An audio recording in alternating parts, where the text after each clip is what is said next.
야, 오늘 5월달이죠. 5월달 17일이죠. 그래서 17절 보시면은 오늘 5월 17일 맞나요? 18일인가? 18일이군요. 5.18인가 봐요. 17절 말씀 보시면은 그리스도 안에 있으면은 누구든지 다 새로운 피조물이고 이전 것은 지나갔다. 잘 봐라. 새 것이다. 이런 말씀하십니다. 이제 18절이 오늘 본문 주제가 되겠는데요. 모든 것이 하나님께로 났나니 저가 그리스도로 말미암아 우리를 자기와 화목하게 하시고 또 우리에게 화목하게 하는 직책을 주셨으니 라고 말씀을 하고 있습니다. 화목하게 하는 직책이 뭔가 하면은 우리가 그리스도의 사신 또는 하나님의 사신이라는 건데요. 그래서 제목은 화목해 하는 사신 야훼 샬롬 이런 제목으로 함께 은혜를 나누도록 하겠습니다. 지난 시간에는 마가복음 13장에서 재림에 대하여서 끝까지 말씀하시고 있고 그런 재림을 바로 맞이하려면은 12장에 기록된 것들을 주목할 필요가 있다 해서 4가지 것을 설명하고 그 이후는 설명을 시간상 못했습니다. 설명한 것들은 포도원과 종들, 상속자라는 것하고 새로운 성전의 머릿돌과 모퉁이돌이라는 제목도 있었고요. 가이사의 형상과 하나님의 형상과 글이라는 것도 12장에 있었고요. 그 다음에 부활과 반드시 후사로 세우시는 일의 중요성 이것도 말씀을 드렸는데요. 바로 이어지는 마가복음 12장 28절부터 34절 말씀에는 한 분의 주 하나님 그리고 그 하나님을 사랑하는 것으로 끝나지 않고 또 하나가 중요하다고 했는데요. 그것은 바로 하나님을 다하여 사랑하는 것뿐만 아니라 내 이웃을 내 몸과 같이 사랑하는 것 이것이 옛날식의 제물을 드리는 것, 송아지를 드리거나 황소를 드리는 것보다도 더 낫다라고 말씀하시므로 신령한 산제사를 드리는 신약의 성도들의 삶이 어떤 삶이어야 되는가 하는 것을 보여주시고 있습니다. 이 설명은 지난 시간에 하지 않았는데요. 이웃을 사랑하는 것도 하나님을 사랑하는 것 못지않게 중요하다는 것이고요. 물론 이웃 사람 사랑하는 것보다도 하나님 한 분만을 제대로 사랑하는 것이 정말 더 중요한 것은 하나님을 한 분만 사랑하는 것 그것도 참 하나님을 사랑하는 것은 우리가 그분과 영원히 결혼한 상태로 신랑으로 같이 사랑을 누릴 것이기 때문에 그 한 분 신랑을 사랑하는 것은 마치 땅에서 결혼한 부부가 자기의 남편을 무시하거나 아니면은 도외시하고 다른 남자한테 마음을 뺏기고 몸도 뺏기고 또는 일부러 마음도 주고 몸도 주고 하면은 남편과 아내의 사이가 얼마나 무섭게 끔찍한 상황으로 빠져들게 되는가 하는 것을 성경이 하나님과 성도들 사이에 비유를 가지고 그 상황을 가르쳐 주시고 있기 때문에 하나님 사랑하는 것은 화목 중에서도 최고의 화목이라고 가르쳐 주시고 있습니다. 근데 하나님하고 사랑하게 된 하나님 앞에 부름받아서 예수님 다시 오실 때 신랑 되실 그분을 맞이할 사람들이 그분을 맞이하기 위해서 준비하는 삶은 계명 중에서 하나님 사랑 다음에 이어지는 내 이웃을 너의 몸처럼 사랑하라. 이 말씀도 순종해야 된다라고 가르쳐 주시는 것을 볼 수가 있습니다. 그래서 예수님 맞이할 신부들은 아직까지 한 분 하나님이 인생 전체를 자기의 신부로 삼으시려고 자기 피로 팔린 자들을 구속하셨는데 돈 주고 자유케 했는데도 불구하고 그 돈이 하나님 자신의 피로 사신 어마어마한 것인데도 불구하고 돌아오지 않는 자들을 함께 한 세 사람으로서 신부가 될 구원받은 성도들, 하나님과 약혼 관계에 들어와 있는 성도들은 이웃을 하나님 앞으로 돌이키는 그 영적인 음행에서부터 창녀같이 사는 삶에서부터 돌아오게 해서 예수님께서 주신 피로 깨끗함을 얻고 영원히 하나님과 한 지체로서 하나님과 행복을 누리게 하는, 사랑을 나누게 하는 그런 사람들로 세우는 것이 성도들이 신랑 되신 예수님 다시 오실 때 맞이할 수 있는 가장 중요한 준비 중에 하나라고 말씀을 하시고 있다는 겁니다. 그래서 이것을 우리가 다른 복음서에서 살펴보면은 누가복음 10장의 말씀에 보면은 마태복음 10장에서 제자들을 보내시는 것처럼 12제자들을 보내시고 70인들을 보내시는 일이 기록이 되어 있어요. 그것은 뭐에 대한 것이냐 하면은 하나님을 사랑하는 사람들이라면은 아직까지 내가 핏값을 냈는데도 고멜처럼 다른 우상들을 섬기고 탐욕을 섬기는 이런 사람들이 너무 많으니까 그 사람들 좀 깨우쳐서 그 사람들 좀 정신 차리게 해서 내게로 돌아올 수 있도록 해주면은 나는 정말 너를 그 누구보다도 더 사랑하고 귀히 여기고 싶다. 내 인장반지로 삼고 싶다. 이렇게 말씀하시기 때문에 에스더가 아스베로 왕의 왕비가 되는 것 같은 그러한 은혜가 다른 사람들을 주님 앞으로 인도하는 사람들한테 주어지는 것임을 보여주시고 있습니다. 아멘.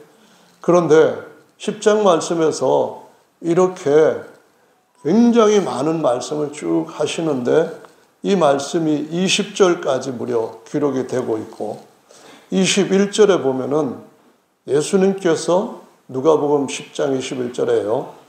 무슨 말씀을 하셨는가 하면은 성령으로 기뻐하면서 하나님 아버지께 기도하는데 이것을 지혜로운 사람들한테는 숨기시고 어린아이같이 순전한 사람들한테는 나타내심을 감사이다.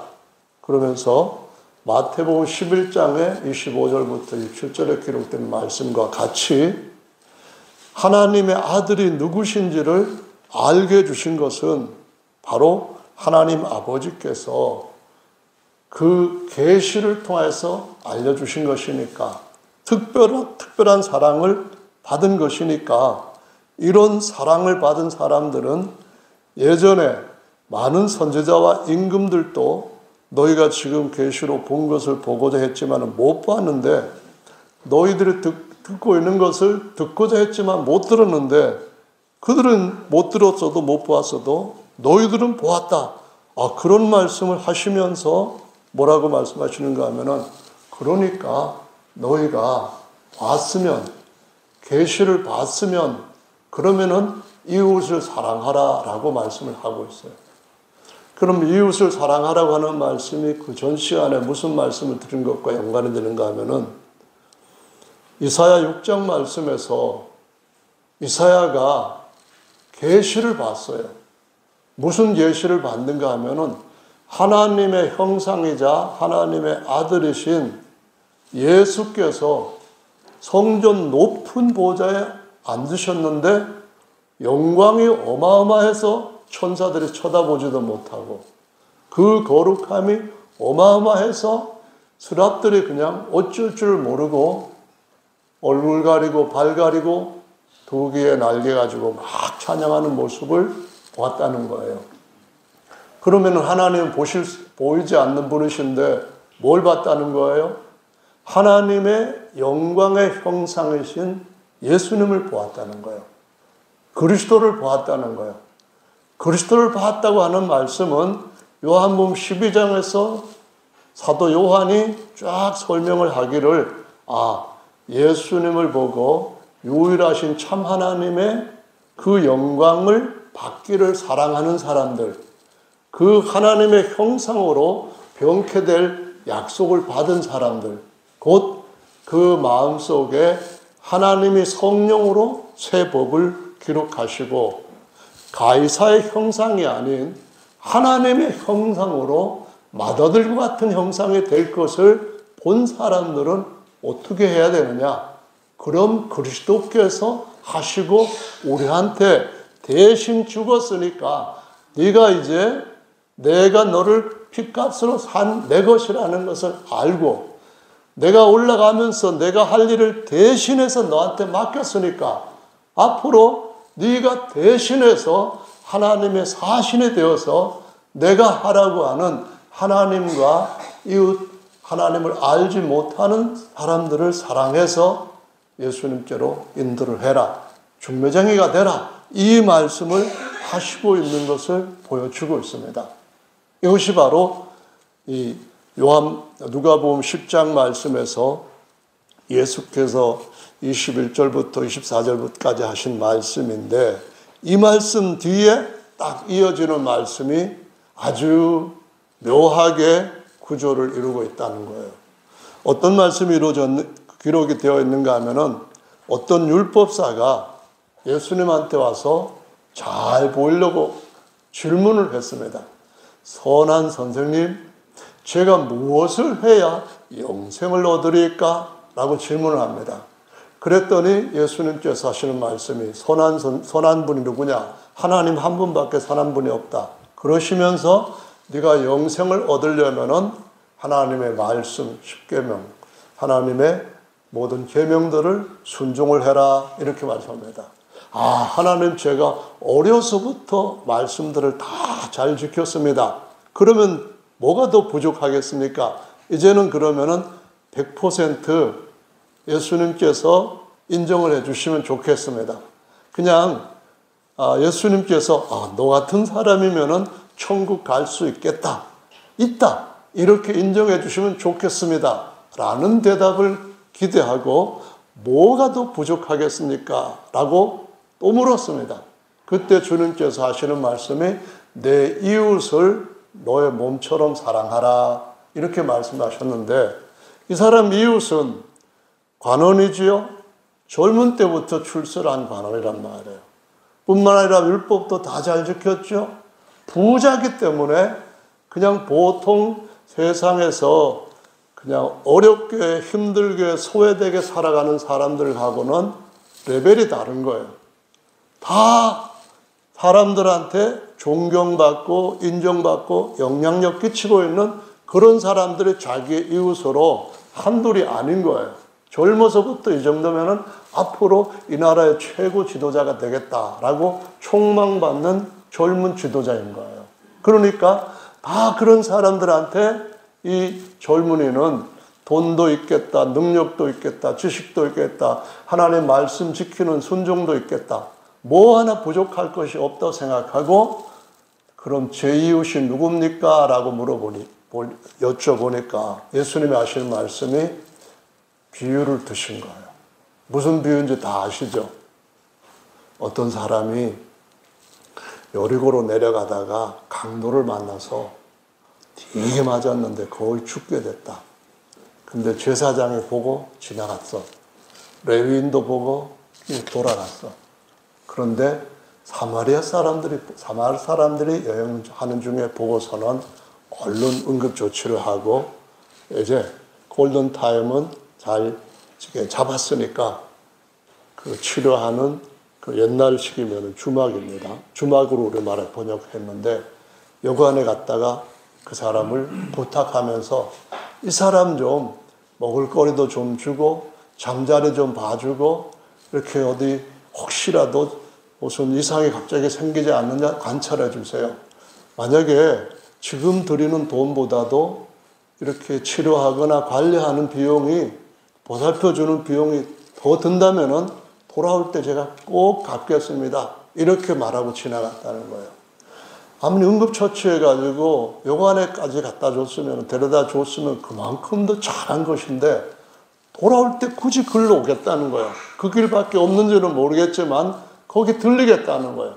들리는데 그 사람한테 내가 당신 도와줬으니까 돈 내나 그럴 생각으로 하지도 않고 그냥 그 사람한테 혹시라도 돈이 더 들어갔으면은 그것까지 다 지불하겠다고 해서 들린다는 거예요. 그리고 하는 말씀이, 그러면은 강도 만난 이 사람한테 누가 이웃이 되겠느냐? 이렇게 질문합니다. 그러니까 모를 리 없죠. 젊은이가 그냥 성공한 사람이니까 그 정도는 다 알 수 있죠. 답하기를, 사마리아 사람입니다. 선한 사마리아 사람이 그 사람의 최고의 이웃이고 제사장도 아니고 레위인도 아닙니다. 하니까 네 말이 맞다. 그럼 너도 가서 다른 사람한테, 이런 사람한테 이웃이 되라라는 말씀을 하셨죠.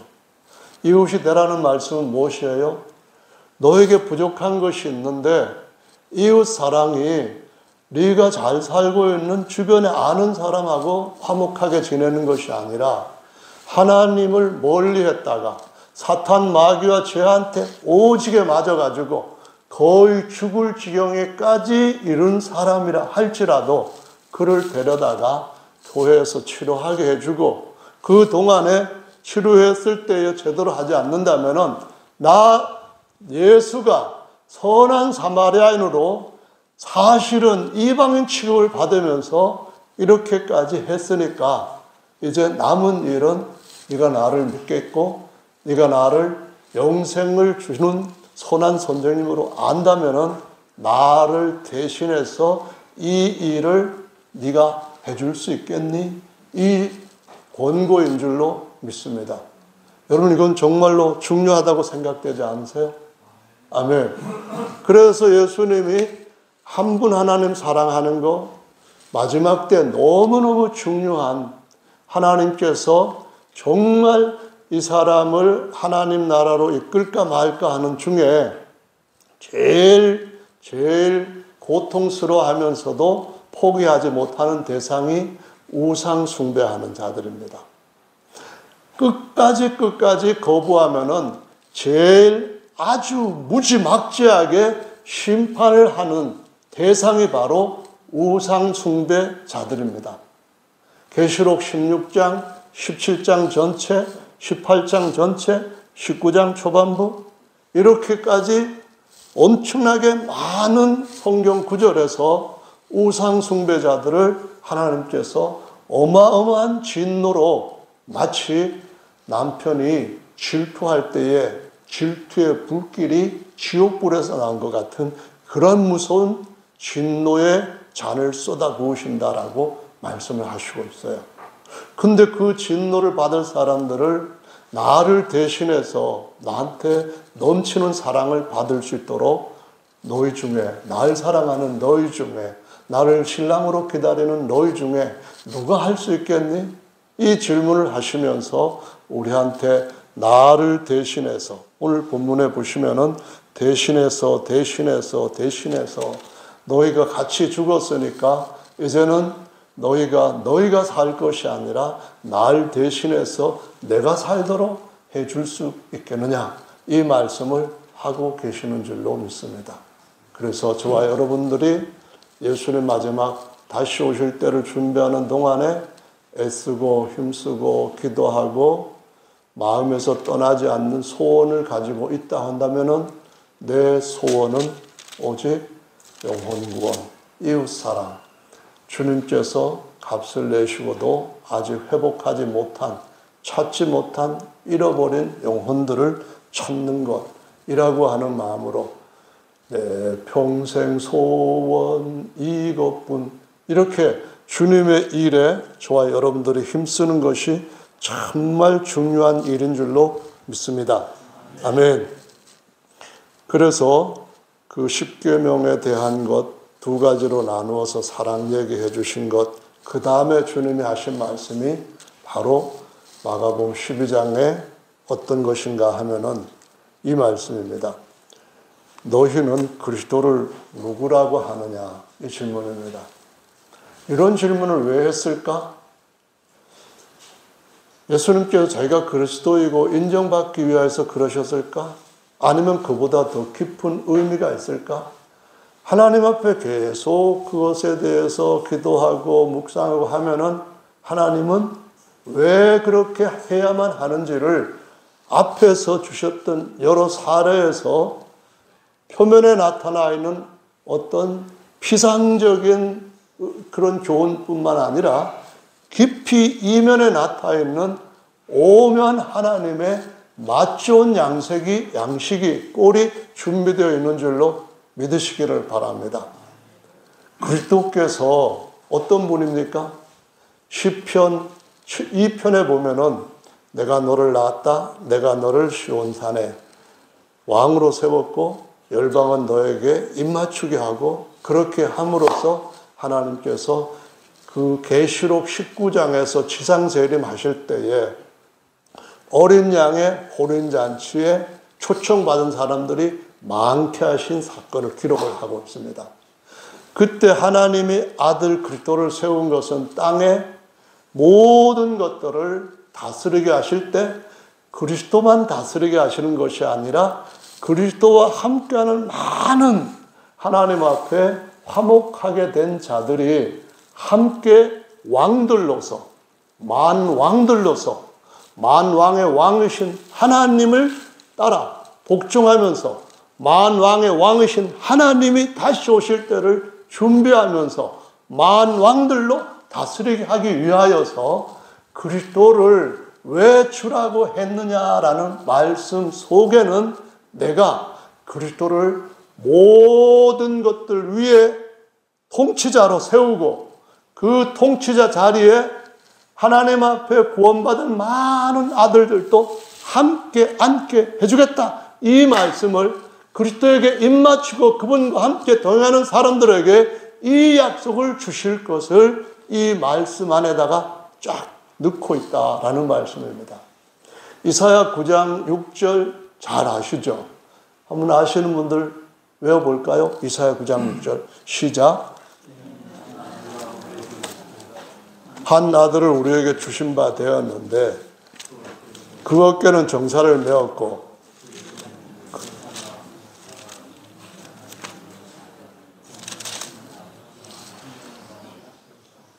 이사야 9장 6절의 말씀에서 1절에 기드온 때의 이야기가 나오고요. 이때 기드온의 기사 가운데서 중요하게 나타나는 것은 야훼 샬롬입니다. 하나님의 사자를 봤는데도 안 죽었다. 그런데 앞으로 우리가 보게 될 것은 뭐냐면은 하나님의 임시 그런 환상의 어떤 임시로 나타났던 그런 형상이 아니라 말라크는 임시로 나타난 형상입니다. 사도 요한은 그냥 환상으로 나타났던 예수님을 본 거예요. 기드온은 사람 모습으로 일시 나타났던 그런 하나님의 형상을 본 거예요. 이걸 현현이라고 말을 하는데 그런 현현을 대하였던 이 기드온은 죽을 수밖에 없게 되었다 하고 그냥 엄청나게 실망을 합니다. 이사야도 예수님의 환상을 보고 이제 나 죽게 되었다 하고 끔찍하게 이제 절망합니다. 똑같이 그런 가운데도 야훼 샬롬을 준다. 이 말은 야훼께서 우리에게 화목을 주신다. 그 말입니다. 샬롬은 평화, 화목 같은 의미로 사용이 됩니다. 하나님께서 기드온에게 일시적으로 나타나는 모습 보셨을 때도 그래 내가 살려줄 너 죽게 안 할 거야. 그래서 단을 쌓고 야훼 샬롬이라고 붙인 거예요. 그런데 어느 날 우리가 하나님의 형상을 얼굴과 얼굴로 대면에 볼 수 있도록 영원한 예수 샬롬의 때가 올 줄로 우리는 믿고 있습니다. 아멘. 천사들이 우리도 못 쳐다볼 만큼 우리가 같은 하나님의 형상인 마다들의 형상과 같이 될 때가 확실히 올 것이라고 저와 여러분들을 믿고 있습니다. 아멘? 그런데 이것이 이사야 9장 1절부터 쭉 나오는 거예요. 근데 5절까지 그 말씀 뒤에 6절에 보면은 한 아기가 우리의 내꽃 쭉 길어 나오면서 뭐라고 말씀을 하시는가 하면은 이렇게 나와요.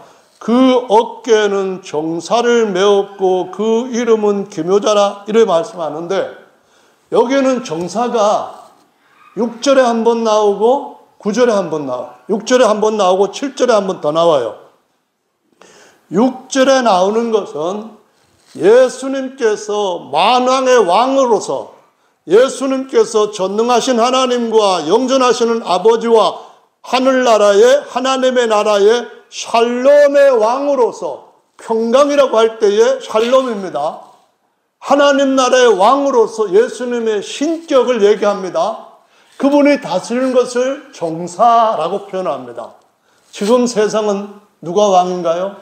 사탄 마귀가 가로채서 왕노릇하고, 예수께서 십자가에서 돌아가시고 부활하실 때에 세상의 머리였던 사탄 마귀와 그의 정사를 깨뜨려 버렸기 때문에 우리는 폐주하고 있는 사단의 나라에 사로잡혀 있는 사단의 종들, 또 죄와 사망의 종들 해방시키는 희년을 선포하라고 주님 앞에 화평케 하는 자로 부름을 받은 줄로 믿으시기 바랍니다.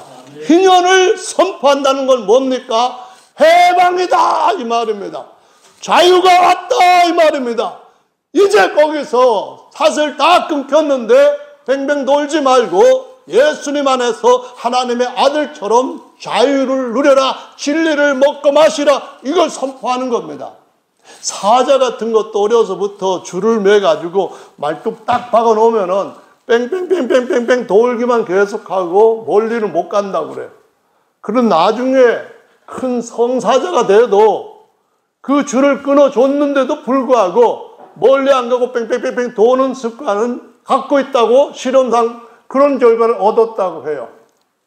이거는 어떤 환경에는 달라질 수 있을지 모르지만 오늘날 세상에서 400년 이상 오랫동안 죄에서 조상 후손 대대로 죄의 사슬에 매어왔던 수많은 사람들은 누군가 가서 희년을 선포해 주지 않는다면은 그들의 삶에서부터 나올 생각조차 못하고 종의 근성을 여전히 갖고 살아가고 있기 때문에 저와 여러분이 화평케 하는 사신으로서 해방 희년을 선포해야 되는 삶을 살아야 될 줄로 믿습니다.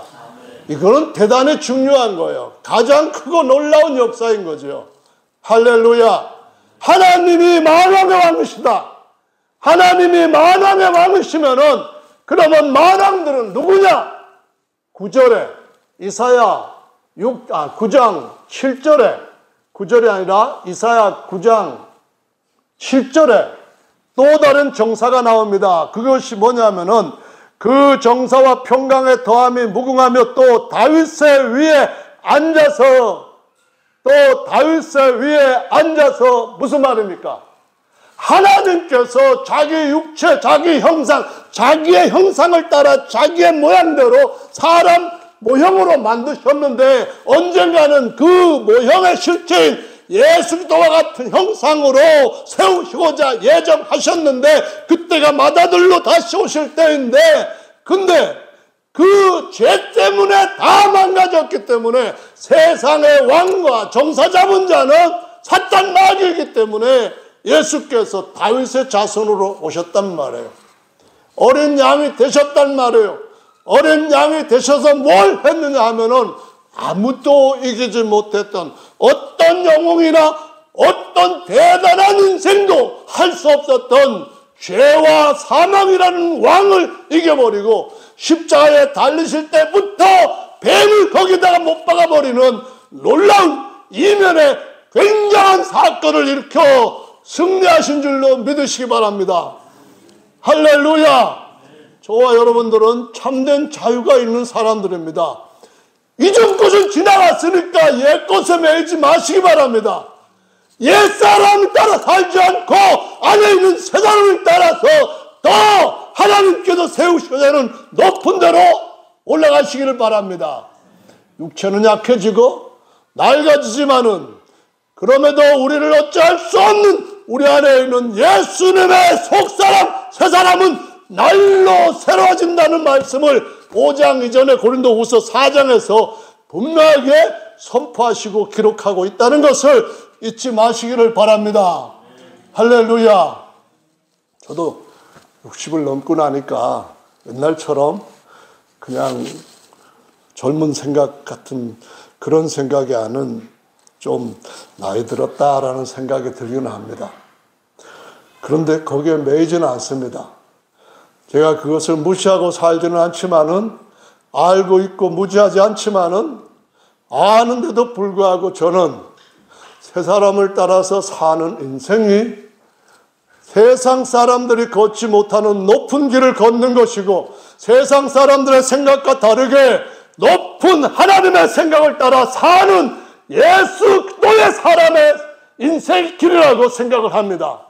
이건 우리가 날마다 새롭게 해야 될 것이고, 이걸 보면서 살아가야만 됩니다. 보라! 여길 보고 저길 보고 낡아지는 것 보지 말고 그 안에서 우리의 그리스도가 말미암은 그분을 대신해서 살아갈 수 있는 속사람이었던지를 보라! 새것이 되었도다. 봐라! 진짜 새것이 되었도다. 봐라! 영원히 낡지 않은, 영원히 새하지 아니할 참된 것이 우리 속에 더 크게 강물처럼 채워지는 인생길을 걸을 수 있다. 이 말씀을 해주시고 있지 않습니까? 오늘 우리가 이 육체에서부터 우리의 영이 떠날 때에 다 한 길로 가는 겁니다. 세상에 가는 길은 여기 겉에 있는 이 인생이 가는 길이지, 우리가 안에 있는 그 인생이 가는 길로 착각하지 말아야 될 줄로 믿으시 바랍니다. 우리 속에 있는 인생은 높은 길을 갑니다.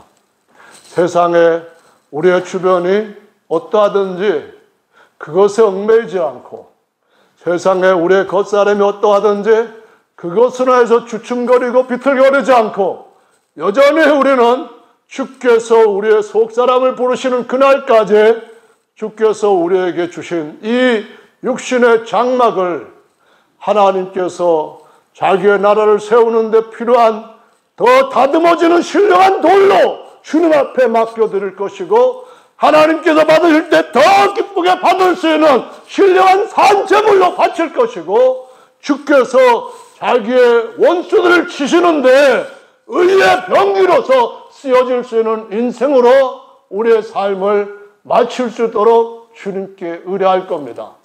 이것이 우리가 그리스도 안에서 살 수 있는 하나님의 아들의 권세요 특권이요 은혜인 줄로 믿으시기를 바랍니다. 이위 하나님이 다윗의 보좌에 앉았다?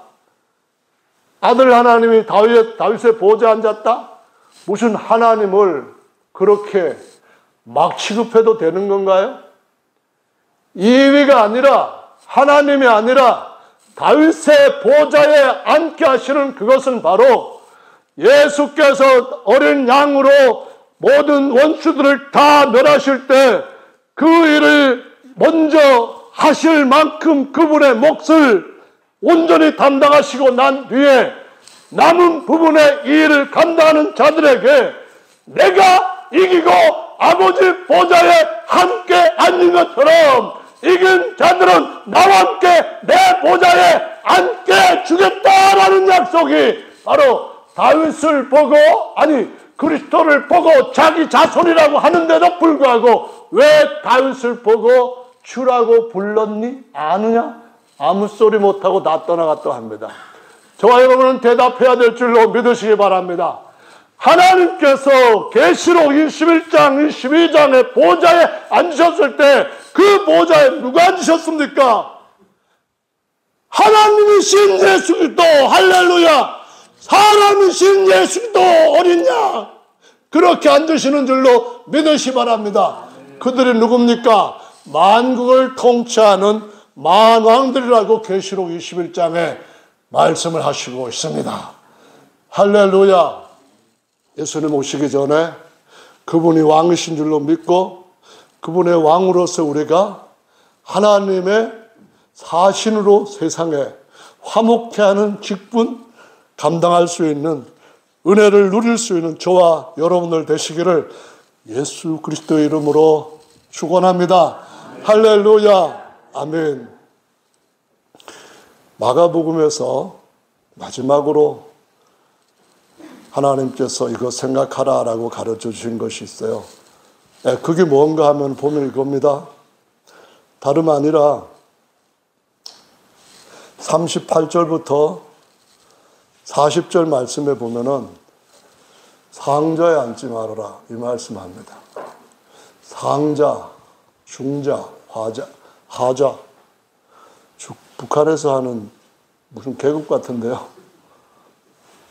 그게 아니고 높은 자리에 앉지 말라. 사람들이 올라가려고 그렇게 싸우고 짓밟고 물어뜯고 하는 그 자리에 올라가 앉아서 그거 권세욕에 잡혀갖고 누리려고 하지 말아라. 언젠가 곧 내려온다.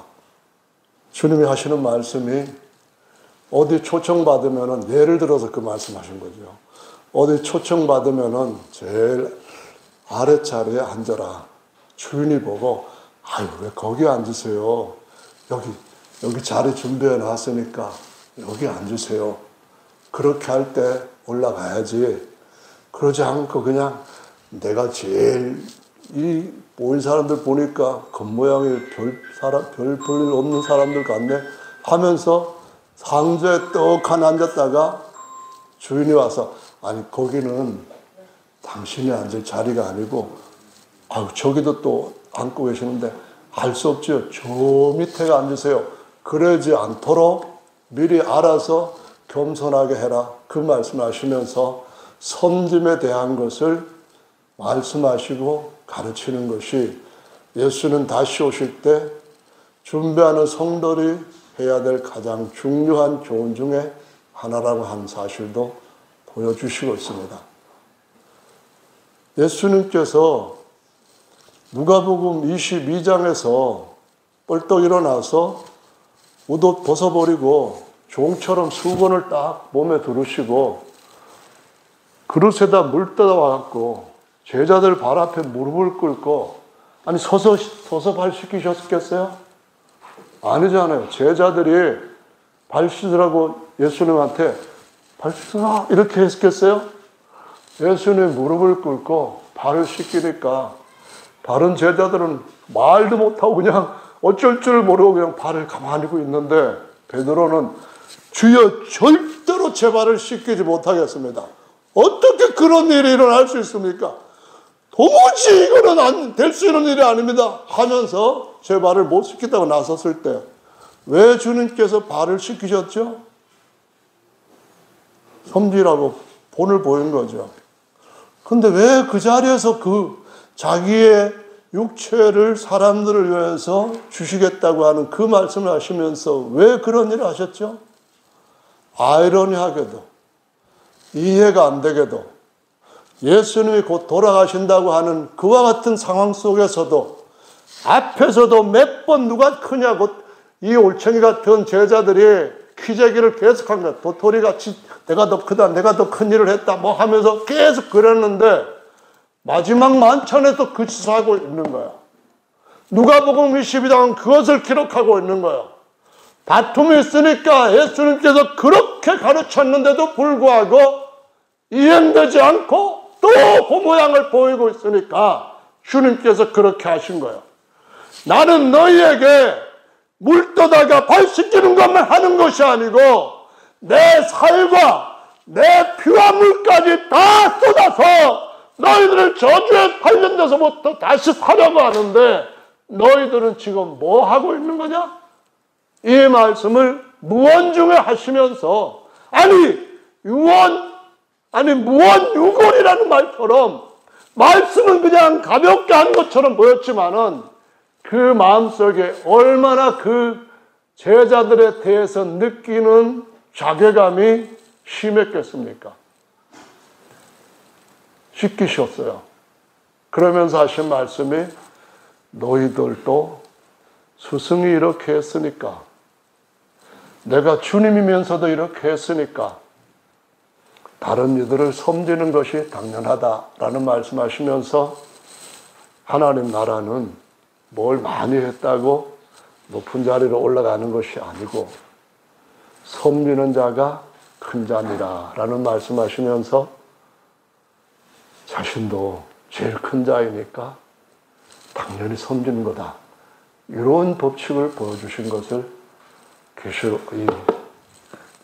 누가복음 22장 말씀에서 알 수가 있습니다. 저와 여러분들이 예수님 다시 오시기 전에는 이렇게 다른 사람들을 섬기는 것 중에 가장 중요한 것이 잃어버린 영혼을 섬기면 더 잘하는 것인 줄로 믿으시기 바랍니다. 여건도 안 되고 뭘 해보려고 해도 비빌 언덕도 없는데 내가 어떻게 할 수 있느냐?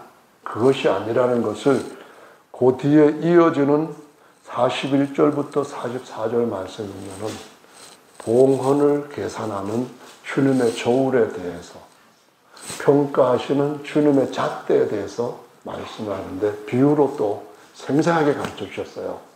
그게 뭐냐 하면은 다른 사람들은 그 하나님 앞에 그 헌금, 다시 말하면은 하나님 앞에 제물을 드리는 일을 할 때 많은 것들 갖다가 툭툭 떨어지도록 넣는 건데, 과부 하나는 살짝 넣었는데도 불구하고 땡그랑 땡 이렇게 소리가 나는 것을 넣었다는 겁니다.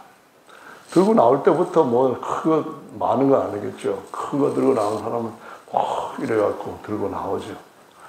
과부는 조금만 갖다가 넣었는데 사람들이 다 봤을 거예요. 주님이 그거를 집어가지고 제자들한테 말씀하시는 거 보면은 주목받았을 거예요. 근데 주님께서 하시는 말씀이 놀라웠어요. 다른 사람은 풍성한 가운데서, 부유한 중에서 자기들의 있는 것들을 그래도 상당히 하나님 앞에 많이 잘 드렸다, 잘했다. 그런데 이 과부가 드린 걸 보면은 다른 사람 중 누가 드린 것보다도 더 보잘것없는 아주 조그만 드렸다. 근데 그것은 사람들이 볼 때 그런 거다. 하나님은 물질의 양이나 하나님은 외모가 하나님 앞에 번들번들한 거나 그것 보지 아니하시고 중심을 보시고 이 과부의 마음을 보면은 자신의 생활비 전체를 갖다가 오늘 다 드리고 내일은 또 아침부터 뭘 해서 벌지 뭐 그런 마음을 가지고 다 드렸다는 거예요. 하나님 앞에 나는 정말 오늘 하루를 내 삶을 다해서 공경하고 하나님을 사랑하는데 내 마음을 드리는 것이 내가 사는 삶의 첫 번째 목적이다. 이 마음을 갖고 드리는 걸 내가 봤다. 그런 뜻일 거예요. 여기 드린 모든 금액보다도 이 과부가 드린 것이 하나님 앞에 더 큰 것을 드린 것이다. 그 말을 예수께서 왜 하셨을까요? 그때 그 사람들만 위해서 하신 것은 아닐 것 같아요. 저와 여러분들이 주님 주신 것 가지고 살아가니까 날마다 감사하죠. 근데 그것 중에서 주님 나라를 건설하는 데에 과부의 같은 마음을 가지고 얼마만큼을 쓰든지 간에 그것은 많이 갖고 있고 적게 갖고 그 문제가 아니라는 겁니다. 마음의 문제인 줄로 믿습니다. 우리의 마음이 주님 앞에서 어떤 청지기가 충성된 청지기냐 하는 것은 주님의 저울을 가지고 재보시는 것이지 기록부에 기록되는 액수 가지고 되는 것은 아닌 줄로 믿습니다. 아무리 많이 복해서 헌신하고 누구를 위해서 봉사하고 뭘 하고 한다 할지라도 중요한 것은 내가 할 수 있는 양 중에서 얼마만큼을 즐거운 마음으로 주님을 사랑하는 마음으로 하느냐, 이것이 주님께서 받으시는 양이고 되돌려 주시는 상급의 분량이지, 다른 것 가지고 사람들 눈치 보고 사람들이 뭐라고 해야 되는 그런 것 때문에 그냥 사도행전 5장에 있는 아나니아와 삽비라 같은 그런 짓은 하지 말아야 된다는 것을 보여주시고 있겠죠. 하다 보니 오늘 본래 말씀을 드려야 될 부분은 시간상 또 못하게 되었는데요. 이건 제가 원래 그렇습니다. 여러분이 그냥 이해하고 들으시니까 감사를 드리고요. 주님 다시 오실 때가 가까이 다가오고 있다는 걸 우리가 느끼잖아요. 정말 인공지능 얘가 어디까지 가서 얼마만큼 사람들을 확 그냥 우겨잡고 우격다짐을 하고 끌고 와서만 하면은 그냥 가만 안 두고 확실하게 다룰지 겁나는 시대에 살고 있습니다. 그래서 빨리 예수님이 오시면 좋겠는데, 그때 예수님이 빨리 오셔도 우리가 좀 주님 맞을 수 있는 또 다른 준비도 한 상태에서 맞이해야, 그래야 주님 앞에서 더 이상 어찌할 수 없는 영원 세계로 들어갈 건데, 여기서 이 육체 사용할 수 있는 한 사용하는 그런 지혜가 저와 여러분 모두에게 생애 끝까지 함께하게 되기를 예수님의 이름으로 축원합니다. 아멘. 같이 찬송 한 장 하시고 기도하는 시간 나누겠습니다. 오늘 기도는 우리 장지성 형제님, 정명회 집사님 그 가족들 위해서, 또 정철 형제님, 강선영 집사님 가족들 위해서, 또 신금순 목사님 오늘도 다시 한번 위해서, 이순혜 집사님 오늘도 다시 한번 위해서